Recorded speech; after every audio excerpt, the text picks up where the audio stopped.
All right. So you guys, please tell me if all of a sudden you can't see the whiteboard or something like that, and we'll we'll work on that. But the question goes like this. So this is 3.3 on WebAssign, and this is question number 2. And you have a graph that looks something like this. And this is probably not exactly the graph, but it at least looks a lot like the graph you've got like this. And so you have maybe a graph that looks like this. Right? Amber, that looks familiar. That's like that question. And let's say that this point right here is at -2, 3, and this point right here is at 3, -1. And the question is the intervals where f is increasing and decreasing. Yeah, except for on that particular one, they're not actually on like negative, not on an actual point. They're at the half point, so they're all in between like a point. So in between. Well, that's interesting because the one that I brought up, they were actually on points. Oh well, no, you're right. One of them, let's say, it says estimate on mine, so you're right. They're not exactly like that. So okay, so let me. I'm not sure what the tolerances are on that particular question, but it should be that set that if you're relatively close, then it's going to accept it. So let me let me change this just a little bit. Let's say that let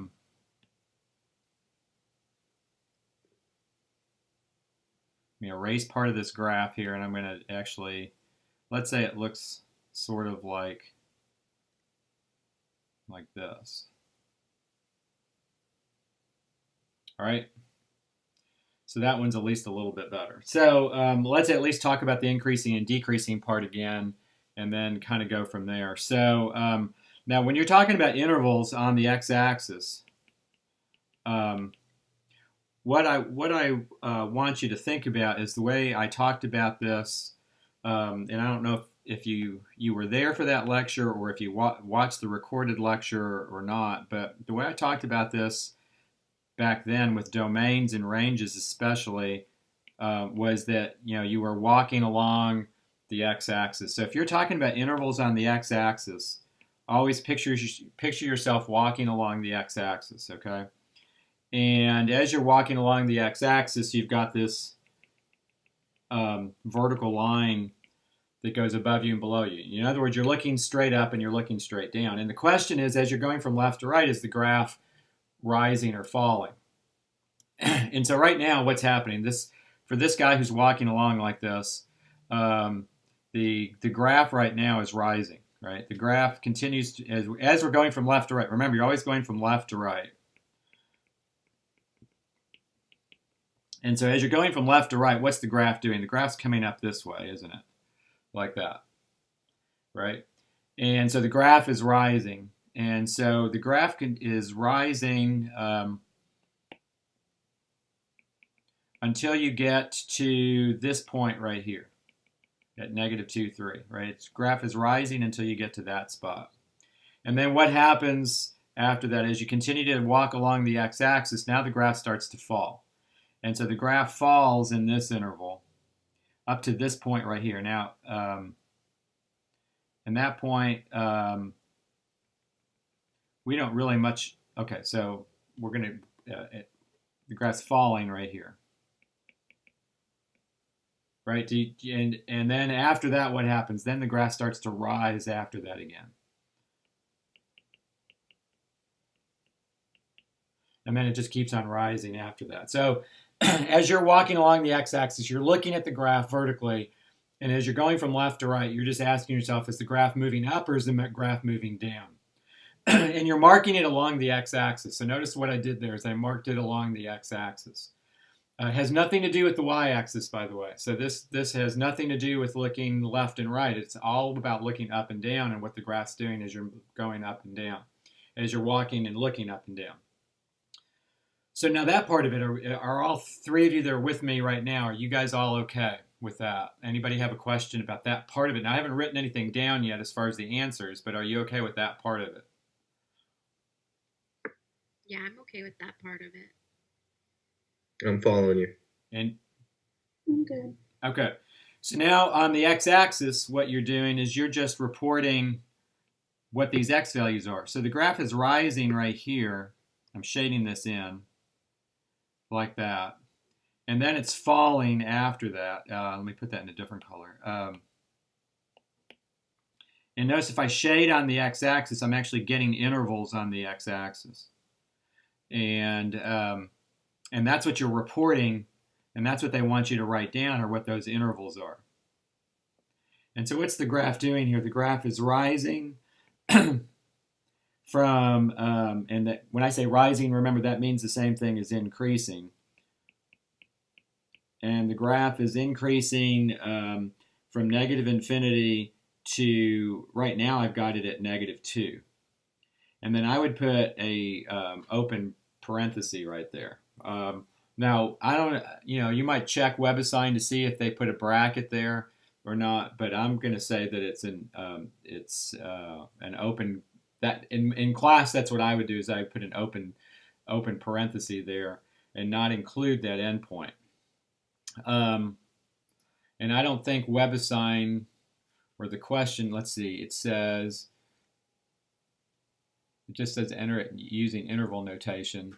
And so for those of you who are looking at this, the recording, you guys, by the way, who are with me right now live, won't be seeing what's being recorded unless you could look at the recorded version. And right now, it just records what's in front of a particular part of my screen. And so right now I've got the graph on the recording. And so my guess is that will show up like that.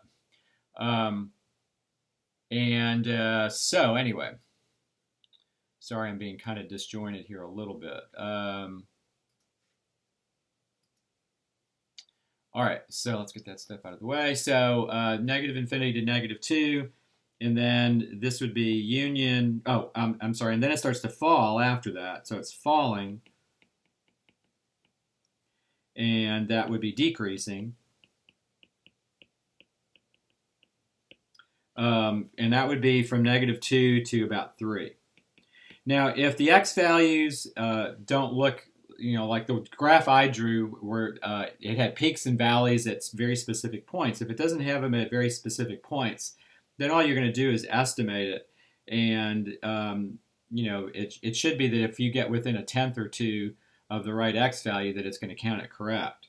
And then, by the way, then it's rising again from 3 to infinity. So that's what you should get there. So let's look at one where maybe it's not quite as precise. And what I want you to do is try this and see what happens on WebAssign. And also know that on an exam, I would not give you one where you have to estimate. On an exam, I'd give you one where you could read the values for sure and there would be no question about it, just so you know. But let's say that you've got a graph that kind of looks like this. We'll do something relatively simple. All right, so it has this peak right there, and what would you estimate that peak to be? At about what value right there? Amber, you're the one who started this, so I'm going to pick on you. So what would be the x and y value? What would be the coordinates for that point? Estimating them for me. It would be 2.5. It looks about 2.5, maybe even a little bit past 2.5, right? So I might use like 2.6, and what would the y value be? It's about a little less than 2.5. Okay, yeah, that sounds right. A little bit less than 2.5, so maybe about 2.4. So what's this graph going to be doing? It's going to be increasing Because what's it doing? The graph, as you're going from left to right, what's the graph doing? It is rising right here, right? And continues to rise until you get to that point right there. And then after that, the graph is falling after that.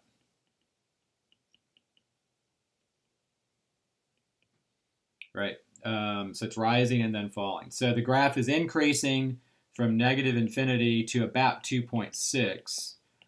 That's what they would be looking for, and then decreasing from 2.6 to infinity, like that.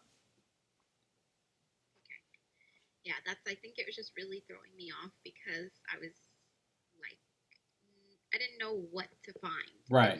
Right. And so you're talking just about x values. So always remember in a problem like this where they're looking for this is somewhat like domains in that we're looking along the x-axis, and as you look along the x-axis, look at whether the graph is rising or whether the graph is falling.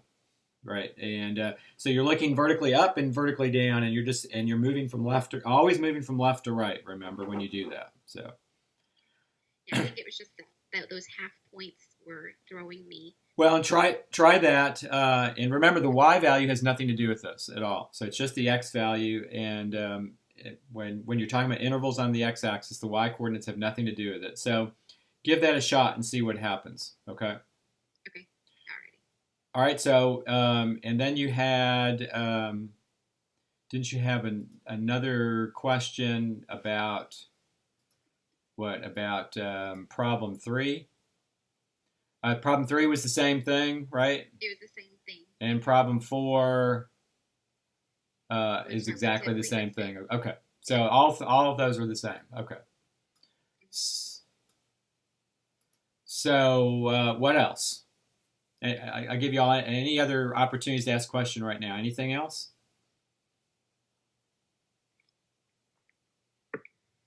I'm good for now. I do have one more question. Okay. Okay, so on the homework, now this is going back to 2.5. Okay. It's using the discriminant. So I got a negative number. So I picked 2 complex solutions, but their answer was not real. And this is the textbook homework, not WebAssign, sorry. That actually says the same thing. Okay, it does. So, okay, that's my question. Okay. So, yeah, 2 complex solutions is actually the same thing as 2 not what they say non-real, 2 non-real solutions. Yeah, not real. Yeah, that means the same thing. Okay, I just wanted to make sure. Okay, so I got it right. Yep. And I am on the exam. If you go back and look at the review on the exam, hopefully y'all have started looking at the review. But if you've looked at the review, I did not put anything about the discriminant on the review, and I'm not gonna. So that was WebAssign homework there, but I'm not going to ask anything about that on the test. So just so you know. Great. All right, so we're okay. Yep. All right, then let's see. So today, last time what we did is we talked about linear functions. F of x is equal to a linear expression right here. And so we talked about linear functions. And linear functions, remember, were functions that could be written like this. F of x equals, and let me go ahead and write it as mx plus b. Right? Graphs were lines. And we kind of went through very quickly. We actually went through that very fast. We went through all the different things that pertain to linear functions. We talked about slope, slope-intercept, point, slope form, horizontal lines, vertical lines, all that kind of stuff. That stuff will come up during the rest of the semester, but it's not stuff. But it is are things that I've assumed that you have seen before in pretty much detail. That, like, if you've taken intermediate algebra in the Lone Star system, you certainly covered it in intermediate algebra in a big way in that class. And then in Algebra 1 and Algebra 2 in high school also. So I went through it really, really, really fast. linear functions are examples of first-degree polynomial functions, and that's what we're starting in on now, are polynomial functions. And so this linear functions are really examples of first-degree polynomial functions. And that's kind of the bigger title right now that we're talking about, is we're talking about polynomial functions in general. And so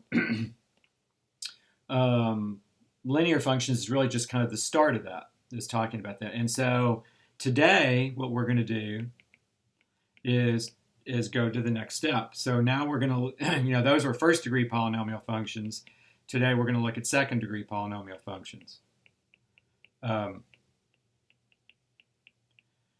then after the exam, when we start lecturing again after the exam, then we're going to go on to degrees 3 or more, and we're going to spend quite a bit more time on those for sure.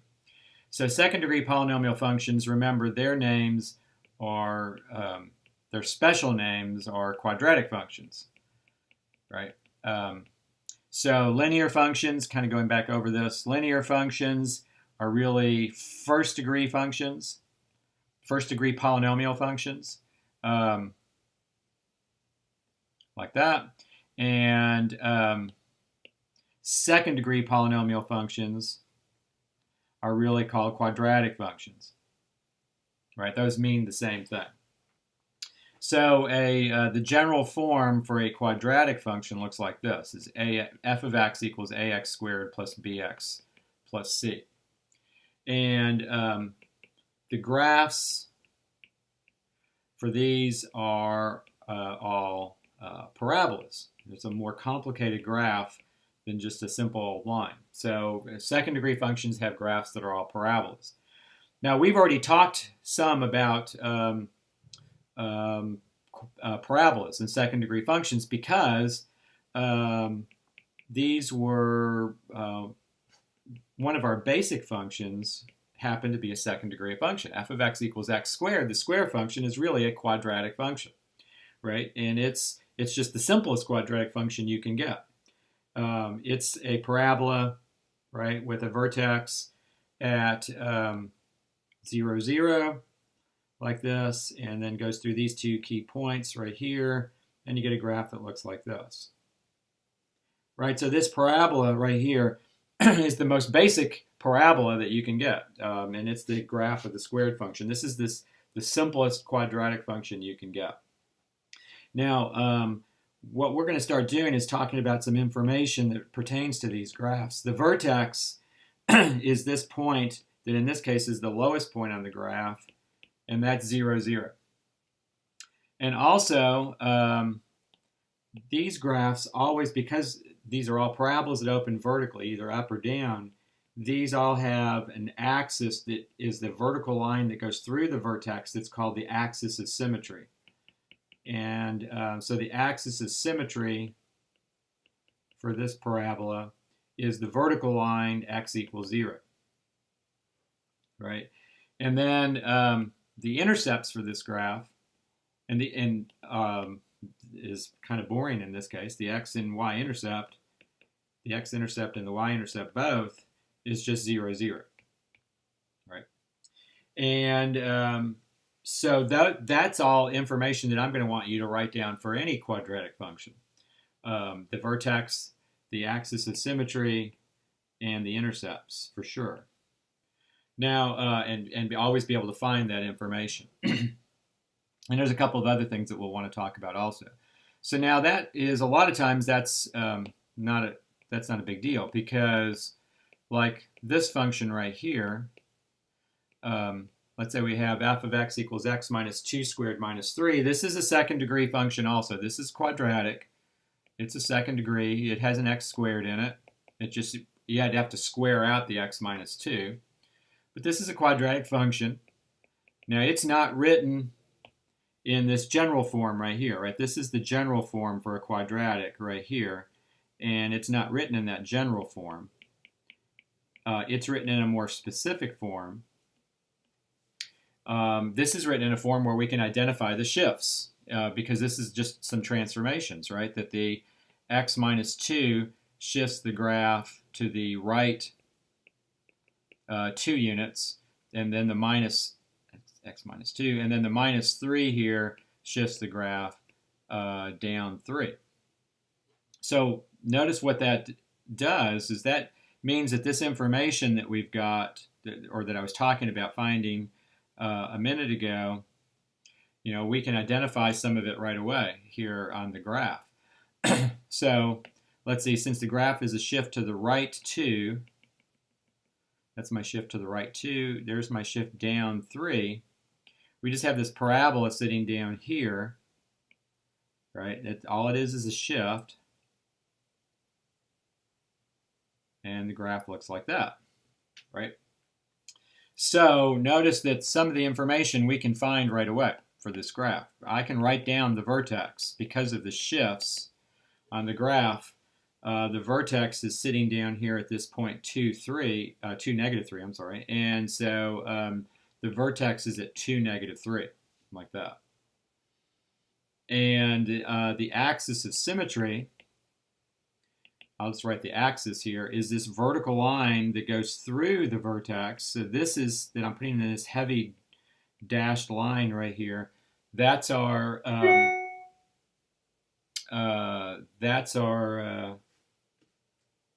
on real quick here.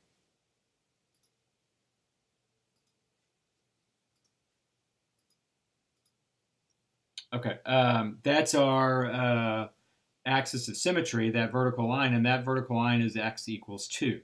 And notice that that axis of symmetry is always going to be x equals the x-coordinate of the vertex.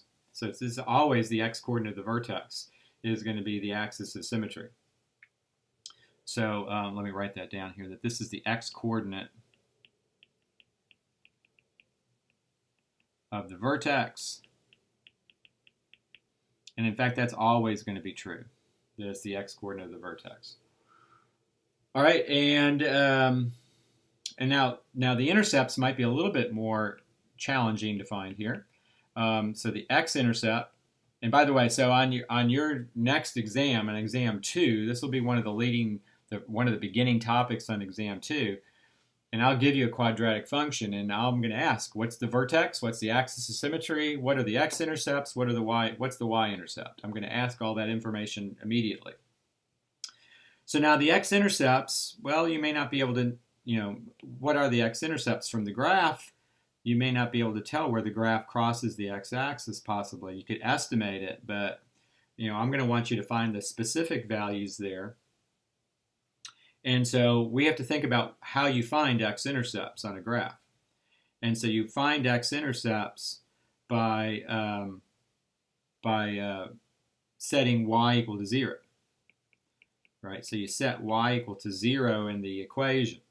So now my equation, remember, is f of x equals x minus 2 squared minus 3. But remember, f of x really is just another name for y.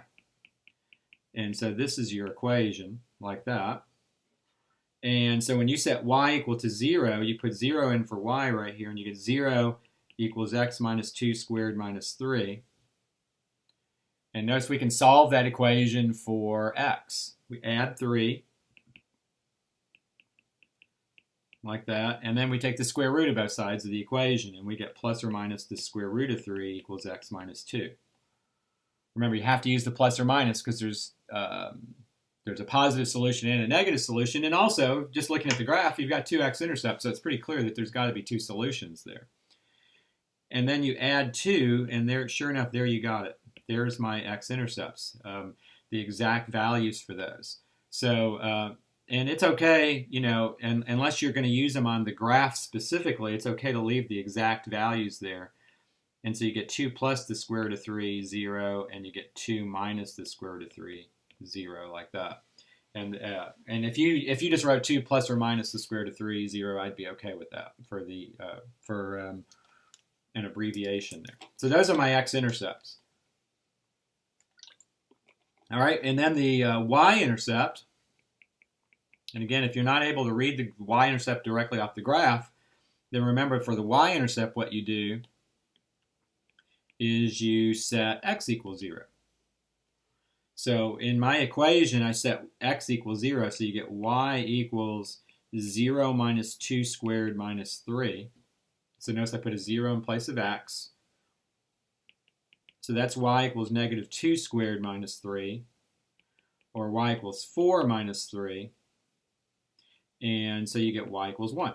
And there's my y-intercept. My y-intercept's at the point 0, 1.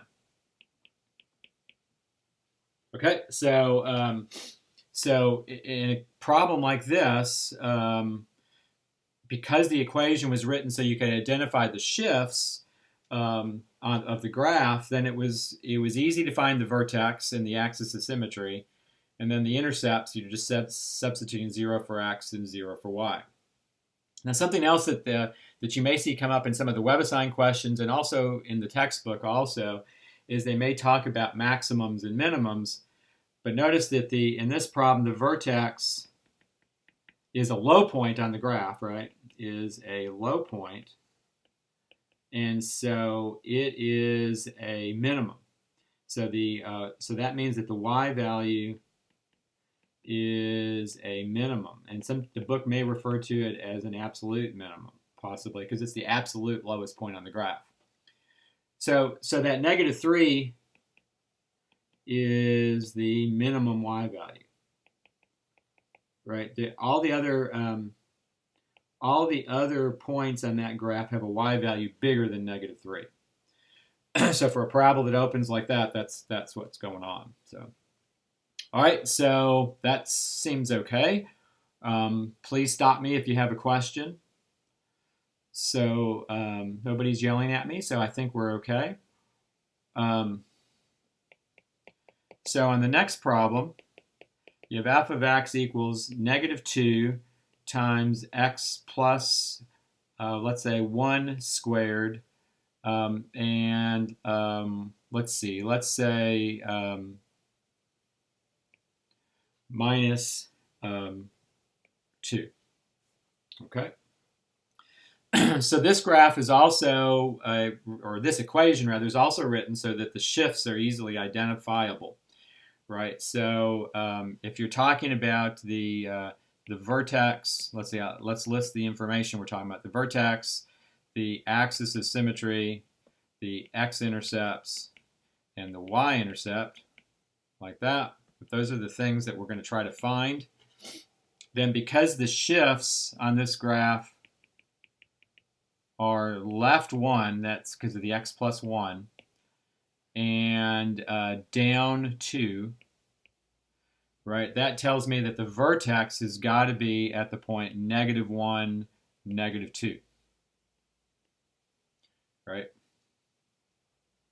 Also, what the negative 2 in the front, right? Remember, because that's negative, that means that this graph opens down, right? It's a reflection, and so the parabola is going to open down because of that negative sign right there.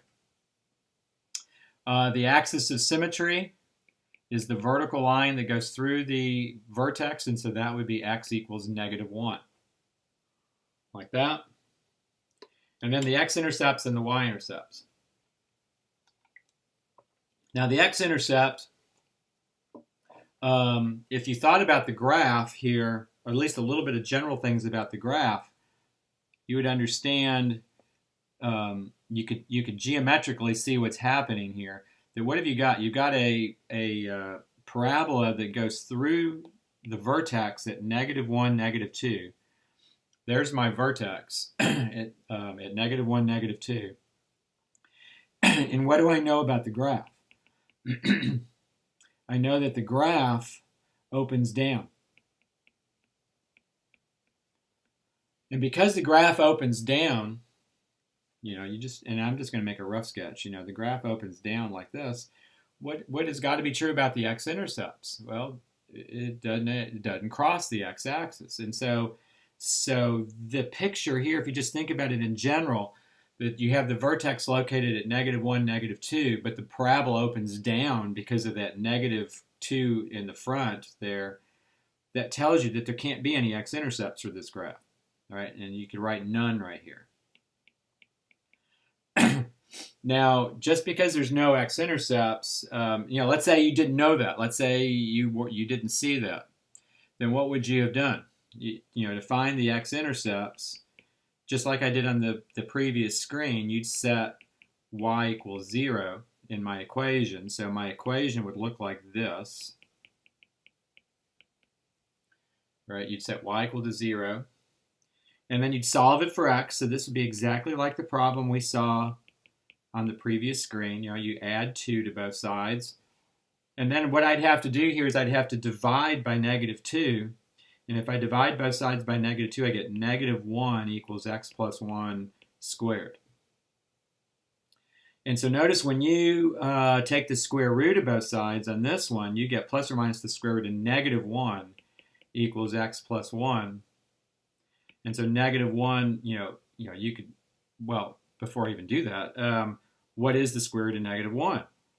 I mean, the square root of -1 is imaginary, right? It's not a real number. You get a plus or minus I there equals x plus 1, and then you subtract 1, and you get x is -1 plus or minus I.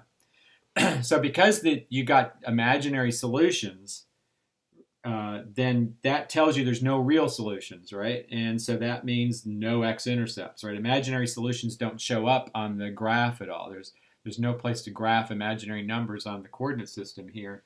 And so when you get imaginary solutions like that, that tells you that there's no x-intercepts. No x-intercepts like that. Now, sometimes what you'll see, though, is you'll see not just the x-intercepts requested here, but those numbers right there, -1 plus or minus I, do make the function equal to 0, even though they are imaginary. And so those are sometimes called the zeros of the function. And so even though there's no x-intercepts, there's no real solutions to that equation, there are zeros, it's just that they're imaginary. And it's -1 plus or minus I. So sometimes you'll see the zeros requested in a problem. And that's what you're talking about. So the zeros means that the zeros can be real or imaginary, right? So these can be real or imaginary. Now sometimes you'll see in the directions it'll just say find the real zeros, but zeros in general can be real or imaginary. X-intercepts can only be real numbers, right? So only use real numbers for x-intercepts. All right. Now the y-intercept in this case, remember I set x equal to 0 to find the y-intercepts. So if I set x equals 0,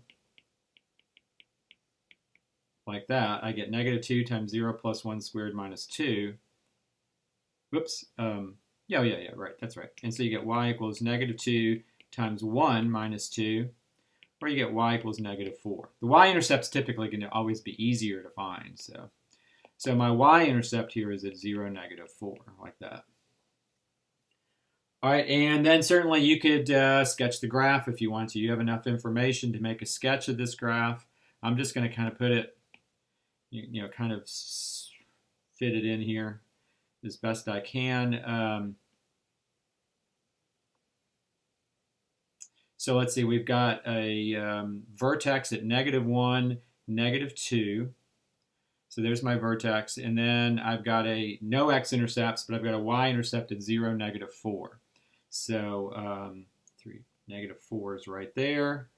I do know the axis of symmetry is this vertical line here at x equals -1. And so using that as a symmetry line would help me sketch the graph. I know the graph has to be symmetric around that line. So there's got to be a mirror image point on the other side here. And you get a graph that kind of is this parabola, but it's a narrower parabola, I guess. And it kind of looks like that. And that would be our graph. Notice in this case that the vertex is a high point on the graph. So the vertex is a high point. And because it's a high point, that means it's a maximum. And so let's see, the y value is a maximum. So in this case, the y value that's a maximum is -2. That -2 is the biggest y value that you can get on this graph. So, all right, so far so good. But what we've got here is, if you, and I'm going to go back here, this problem was written so that I could identify the shifts, and so I could write the vertex. This one was written so I could identify the shifts, and I could write the vertex. So what if the quadratic function is written so that you can't really identify the shifts on the graph? So like this problem right here, f of x equals x squared minus 6x, let's say plus 5. I cannot identify the shifts on that graph because of the way it's written, right? So cannot identify the shifts. So how do I find the vertex? That's the question, right? Because we don't know how this graph has been shifted, so we have a harder time deciding what the vertex is. All right, so what we're going to do is I'm going to show you a way to take this equation and rewrite it so that you can identify the vertex and you can identify the shifts. So what we're going to do is we're going to rewrite this function so that it looks like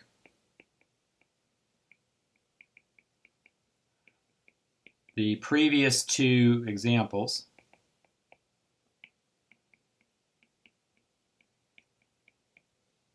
and we can identify the shifts. And then the problem looks, a lot like the ones we've done before. So how do you do that? How do you rewrite it so that it looks like the previous two examples? In other words, when I say that, that means I want to write the equation so that it kind of looks like this. Right, that you've got some constant, and then you have a binomial that's squared. That could be x plus or minus h quantity squared plus k. That's the way you want it to look right here. And I guess technically this would be plus or minus k right here also. So we want to make it look like that equation, because if we can, then we can identify the shifts on the graph. And so the way we're going to do that is we're going to complete the square. That's the method we're going to use to rewrite the equation. All right, so I'm going to walk through the steps on how you would complete the square on this problem.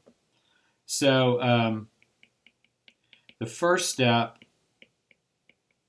is to move the constant to just slide it over to the right. You're not moving it to the other side of the equation. You're literally just sliding it over to the right. So move the constant to the right and then leave a space. Right, so that's what I did. I left a space. And now the reason why I left a space is because I'm going to fill that space in with a different number. And I'm actually going to force this expression to factor so that it's the square of a binomial, like that general form, or that form is that we wrote right above it there. So now what you do is you take the middle coefficient, whatever the middle coefficient is, and these are always the steps you do, and you take that middle coefficient and you multiply it by 1/2. And when you multiply it by 1/2, you get 3. By the way, the middle coefficient was -6. It doesn't matter that it was -6. It could be -6 or +6 either way. And the reason why is because the first step is to multiply by 1/2.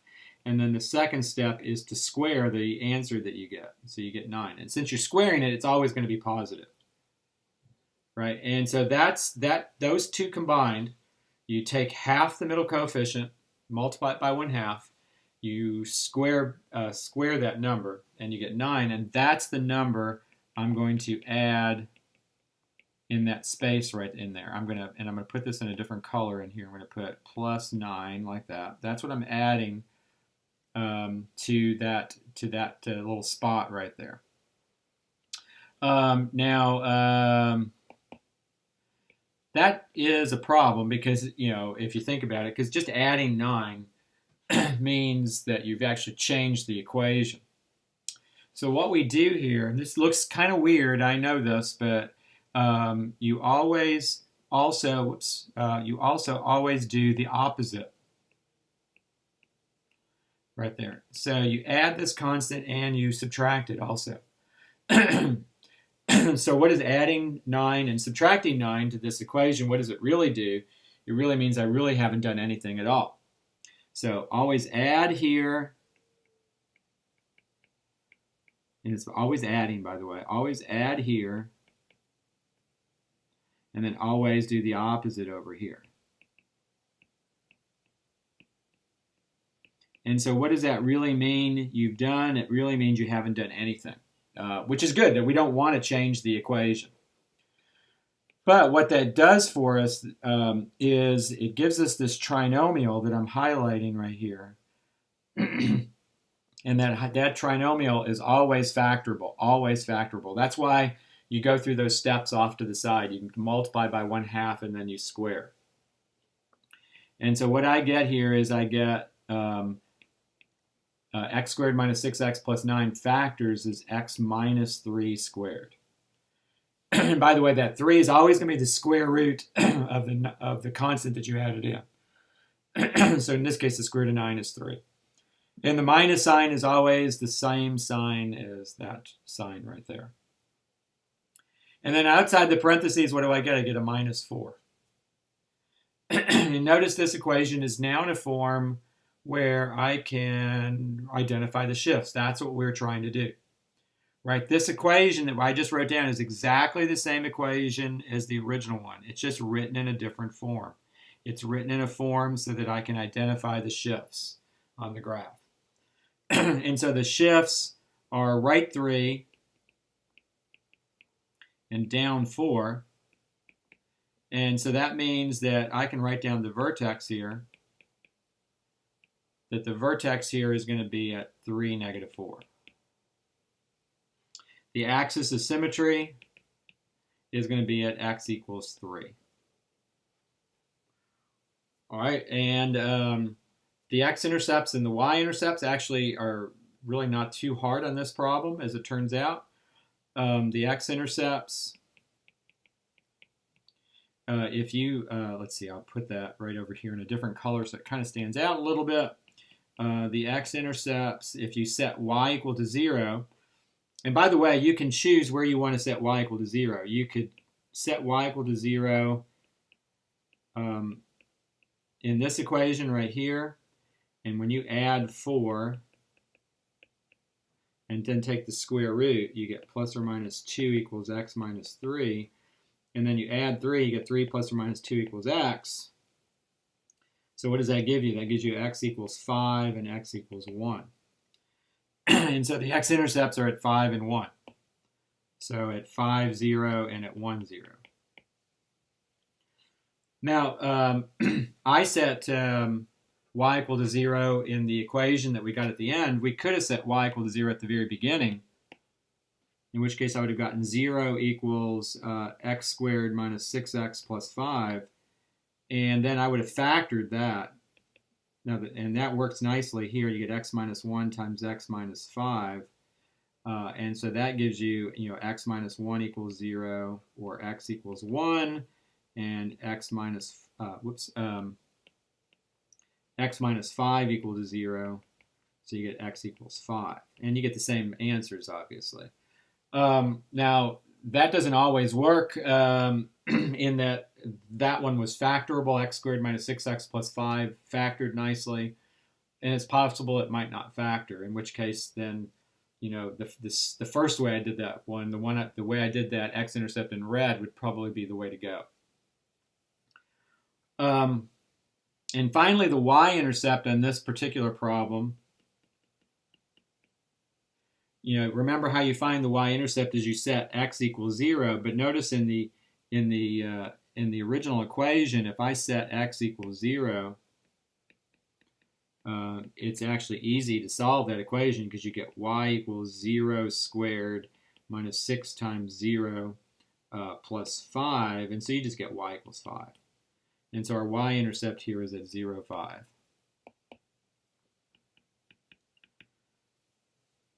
All right, so we started with a quadratic function. We knew the graph was a parabola. It was not written so that we could identify the shifts, so I completed the square to identify the shifts. And then from there, I found the x and y intercepts just the same way as I've done before. All right, so I think that's okay. And again, I'm just pausing just a little bit to see if anybody has got any questions or anything, but I guess we're okay. Okay, so my next problem, you have f of x equals, let's say we have 3x squared minus 12x plus 5. Now this one's going to be messier than the last problem. So this is a quadratic function, not in a form where we can identify the shift, so we want to complete the square to find the vertex. So that's what we're going to do. We're going to complete the square to find the vertex. Now,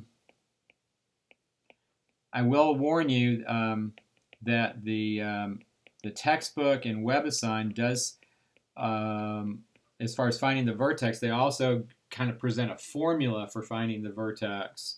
And approach the problem differently than what I'm doing right here. I'm on the exam 2, I will ask you specifically to complete the square. So this is the way I'm going to want you to find the vertex, just so you know. All right, so the first thing you do, like we saw in the last problem, is you move that constant to the other side, or not to the other side, but just slide it over to the right and leave a space like that. Now the issue here on this one is that this leading coefficient has to be a 1.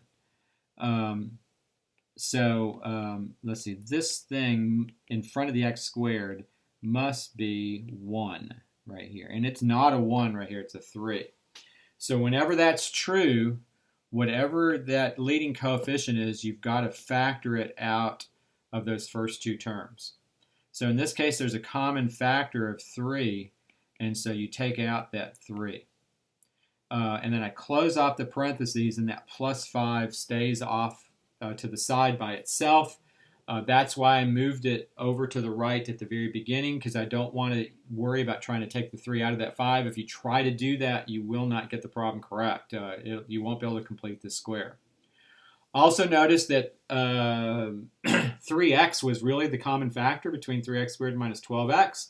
But if you take out the x, then you won't be able to factor it again in a couple of steps. And so you just take out the coefficient, whatever that is. You don't take out the x. All right, so then, now this is going to be kind of a little bit tricky right here, so you have to kind of walk through a little bit of a minefield right here. We take half the middle coefficient, so you take that 4 and you multiply it by 1/2 and you get 2. And then you square it, and you get 4. Remember, there's 2 steps. Multiply that middle coefficient by 1/2, and then you square. All right, so I'm going to add 4 on the inside of the parentheses right there. So let's see. I'm going to close off the parentheses, put that in, and then I'm going to add in a 4 in there inside the parentheses. Now remember, at this point, you've got to do the opposite on the outside. You also, or to that side of the equation, and it's going to be outside the parentheses here. You have to do the opposite, and this is where it gets a little bit dicey. I haven't really added 4 in there. I know it looks like I've added 4, but whatever this coefficient is gets multiplied by all of those terms on the inside of the parentheses. So this is really 3 times 4, or 12. So what I've really done is I've really added 12 to that side of the equation. I have really added 12 to the right side. And so remember, what you've got to do is you've got to do the opposite of whatever you've done. And so since I've added 12, then on the outside of the parentheses, I have to subtract 12. And so this is going to be minus 12 out here. You have to do the opposite in order to offset what you've done to the right side of the equation. So you always have to do the opposite right there. So do the opposite. All right. So then when you've done that, now we're going to be able to factor and write this in a form where we can identify the shifts. So this would be the x squared minus 4x plus 4. That's this trinomial right here. It factors as x minus 2 squared. It's always going to be the square root of that last coefficient, that last constant that's in there. So the square root of 4 is 2. And then on the outside of the parentheses, I get a minus 7. All right, and so now I've written the equation in a form where I can identify the shifts on the graph. And so the vertex for this parabola is at 2, -7. And then the axis of symmetry is at x equals 2. Now the intercepts, in this case the x-intercepts, the x-intercepts are messy to find. So I'm going to write x-intercept over here, and let's go ahead and walk through that. And in this case, there's two ways you could find the x-intercepts. So let's see, x-intercept. If you set y equals 0 in that last equation, you get 0 equals 3 times x minus 2 squared minus 7. And you'd use the square root method, and it gets a little bit yucky here. You add 7. And then you divide by 3,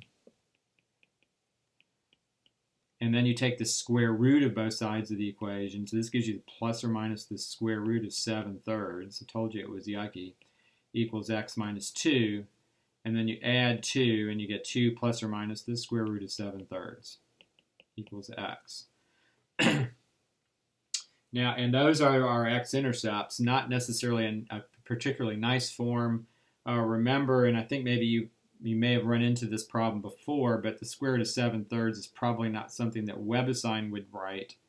They would multiply by the square root of 3 over the square root of 3 and get the square root of 21 over 3. And because they rationalize the denominator. So the x-intercepts are at 2 plus or minus the square root of 21 over 3, 0, like that. Now, that may not necessarily be, there's another way you could have done that. You could have set y equal to 0, not in the last equation there, but in the very first equation, in which case you get 0 equals 3x squared minus 12x plus 5. And then you'd have to use the quadratic formula to solve that equation.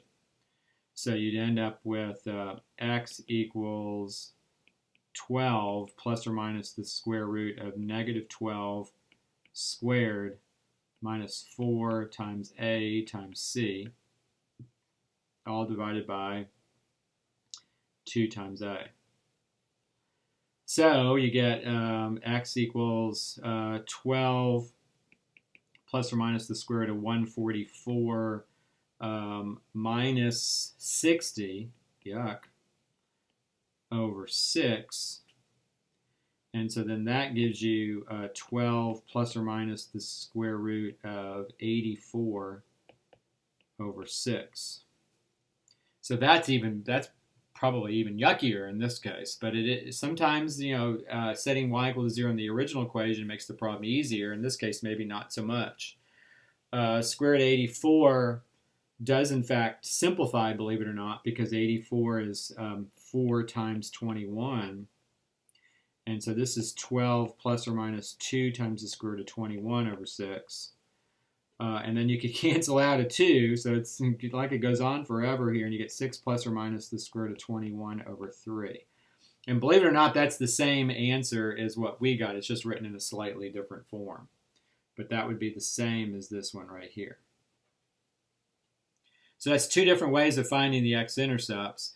The y-intercept, luckily, and mercifully, is simple. Remember, you set x equals 0, and if you set x equals 0 in the original equation, you just get 0, 5 for the y-intercept. Right? Remember, and I'll squeeze that in right in here, you set x equals 0, and when you set x equals 0, you get y equals 3 times 0 squared minus 12 times 0 plus 5, and that's what gives you y equals 5. Right, and so that's our y-intercept like that. All right, now I know this, that's a little bit messy. I understand that, but they're not all going to work like this either. So I think I'm going to work one more completing the square problem. Oh, and by the way, I didn't mention, this parabola opens up. So since it opens up, the vertex is going to give you a minimum. And it opens up because this 3 at the beginning of the problem is positive. So that means this opens up. And so the vertex gives a minimum y value. It's going to be a low point on the graph. Like that. All right, and then let's see. One more example we're going to work here, and then we're going to just talk a little bit about the rest of the week and go from there. So let's look at one more example. Let's say we have f of x is negative 2 x squared. Let's say plus 20x minus 15. All right. So, by the way, so now since that 2 is a negative in the front of the squared term, this is a parabola that opens down. And so right away you know that the vertex gives a maximum y value. Right? Because the parabola is going to open down, the vertex is a high point on this graph. All right, so we're going to complete the square here to find the vertex. So complete the square.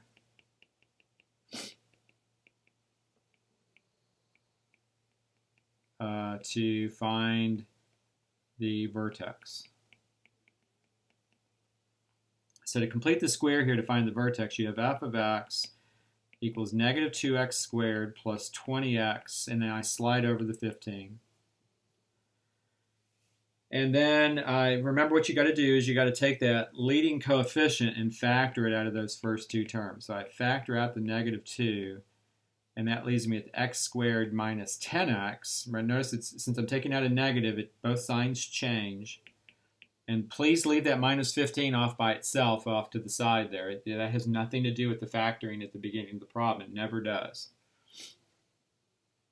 And then you take, because remember what we're going to do is we're going to fill in that space now with a number so that I get that this thing inside the parentheses is factorable. So I take the middle coefficient and I multiply it by 1/2. So 10 times 1/2 is 5. That's always the first step. And then the second step is to square. And so I'm really adding 25 in here. And so that's what you got to do inside the parentheses here is you add 25, right? That's what tells you to add the 25 right in there. But now what have I really done in this problem? This is again something that's easy to forget, but you take this negative 2 on the outside and you multiply it by this 25. And so negative 2 times 25 is negative 50. And so what I've really done is I've really added negative 50, or I've subtracted 50 from the right side of the equation.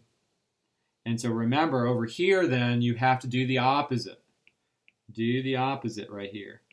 And so if you're going to do the opposite, that means you are going to add 50 over there. So you have to multiply by, if you have a constant that's sitting outside the parentheses, make sure you multiply it by what you add on the inside. That tells you what you've really done. All right, so now I factor that thing. So this x squared minus 10x plus 25 in here is factorable, right? And it factors as x minus 5 quantity squared. Remember that constant at the end, that the 5 is always the square root of the 25, square root of that number we've added in like that. And then on the outside, you get plus 35, like that. All right, and so the vertex here is going to be, right, the shift is to the right 5, so the vertex has an x-coordinate of 5, and then up 35, so it'd be 35 would be my vertex. And the parabola opens down, so 35 is the maximum y value. Right, and remember it opens down because of that -2 in the very front. All right, and then the axis of symmetry is x equals 5. And then you've got the x and y intercepts. Now, the x-intercepts are going to be gross in this problem, to be honest with you. So I'm going to do that on the next page. The y-intercept is easy. The y-intercept, I just substitute 0 in place of x, and I get 0, -15 for the y-intercept. The x-intercept, let's see, and maybe I can fit it in this page anyway. So the x-intercept, I'm just going to set y equal to 0 in that last equation for the x-intercept. So I have 0 equals -2 times x minus 5 squared plus 35. So I subtract 35, like that. I divide by -2, and that gives me 35 halves equals x minus 5 squared. Then I take the square root of both sides of the equation, so you get plus or minus the square root of 35 halves equals x minus 5. And add, by the way, rationalizing that, the square root of 35 over 2, I'd multiply by the square root of 2 over the square root of 2, and that would give me the square root of 70 over 2.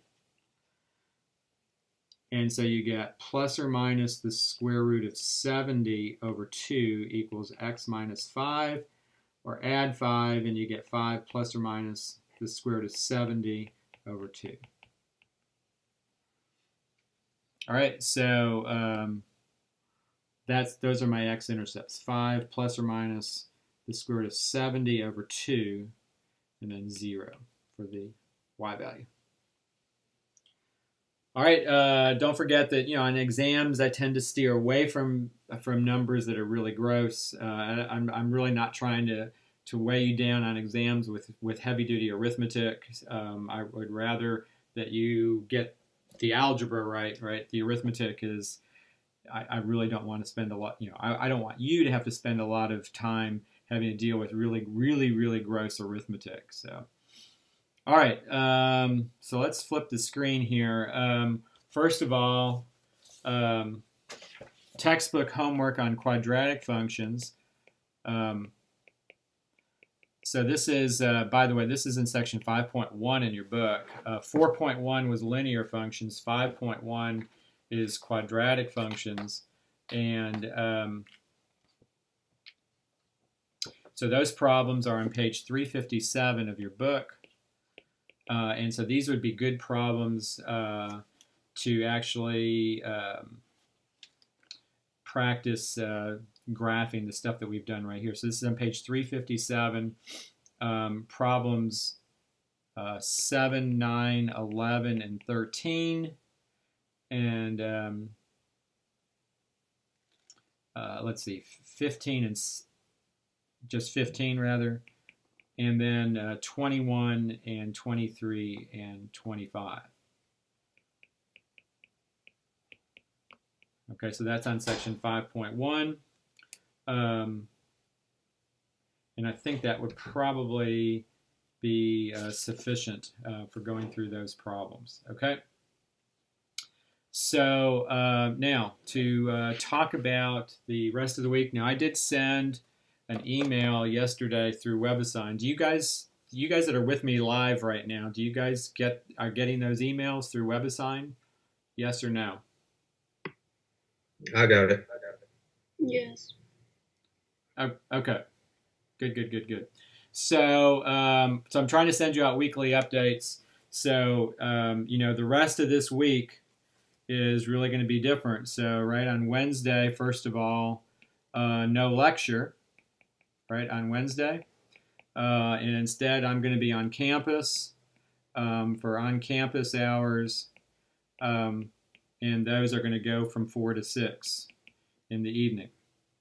On Thursday, then I'm going to be on campus again from 9 to 11. So don't hesitate in either of those time periods to try to come by my office for help. And remember, my office is on the North Harris campus, and it's Winship 115K. Right, and so I'd love for you to come by for help in person. If you have questions, I'd be happy to help you. Also, on Tuesday of this week, I do have, so that's tomorrow night, I do have online office hours, just like usual, and that is from 8 to 9 p.m. tomorrow night.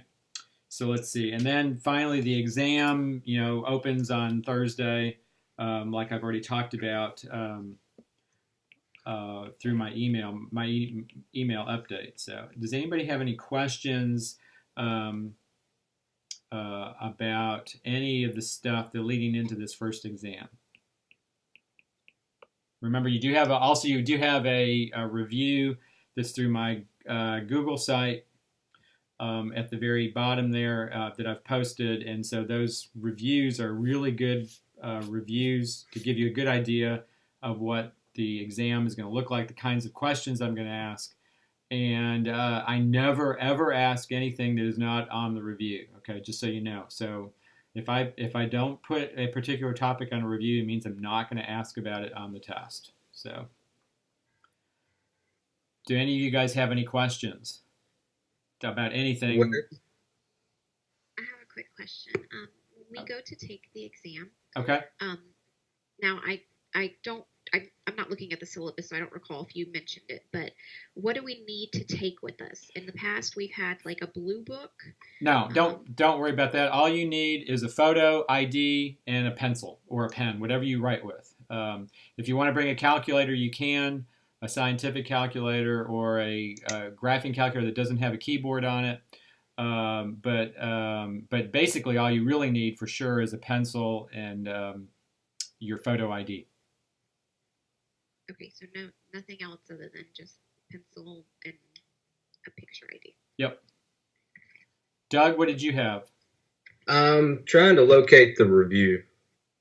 The review is on my Google page. So if you go at the very bottom, let's see, I'm going to your Google site right now on your screen. So at the very bottom of your Google site, at the very, very bottom, it says exam reviews down there. That's one of your sub pages at the very bottom. And so if you go to exam, okay. So if you found that, make sure that you, there in some cases there's problem numbers out of a textbook. Remember, you use the downloaded textbook to identify the problem and page numbers. So. Okay. Yeah, that clears that up for me. Thank you. Okay. Any other questions that anybody has got that they want to ask about going into this week?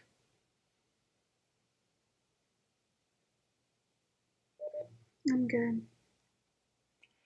All right. If everybody is okay, I'll be on campus later this week. So please come on by and visit and ask questions if you've got any. Otherwise, and then also I have online hours tomorrow. So hopefully you guys have a good week preparing for this exam.